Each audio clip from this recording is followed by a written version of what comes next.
হজরত ফাতিমা রাদিয়াল্লাহু আনহা ইসলামের ইতিহাসে একজন অনন্য নারী।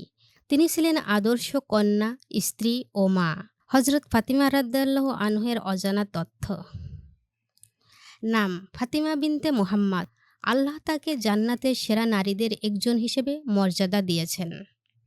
পিতা হজরত মুহাম্মদ সাল্লাল্লাহু আলাইহি ওয়াসাল্লাম। মাতা হজরত খাদিজা রাদিয়াল্লাহু আনহা। জন্ম মক্কা শরীফে, নবুয়াতের 5 বছর পূর্বে।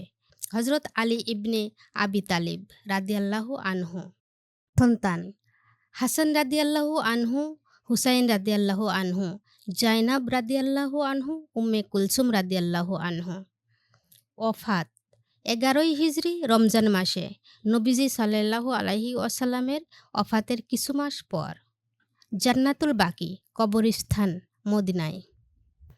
জীবনের গুরুত্বপূর্ণ দিকসমূহ। তিনি নবী মুহাম্মদ সাল্লাল্লাহু আলাইহি সাল্লামের সর্বকনিষ্ঠ কন্যা এবং প্রিয় সন্তান ছিলেন। ইসলামের কঠিন সময়ে তিনি ছিলেন ধৈর্যশীলা, ন্যায়ের পক্ষে দৃঢ় এবং সর্বদা পিতার পাশে। তার চরিত্র ছিল পবিত্রতা, নম্রতা ও তাকওয়ার অনন্য উদাহরণ।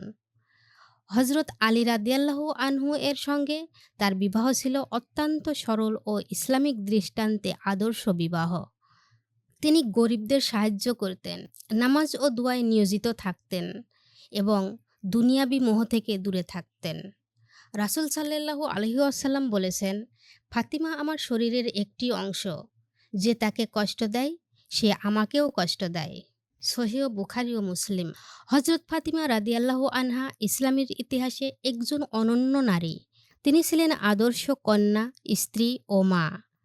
তার জীবন মুসলিম নারীদের জন্য আদর্শ ও অনুপ্রেরণার উৎস। আল্লাহ তাকে জান্নাতের সেরা নারীদের একজন হিসেবে মর্যাদা দিয়েছেন।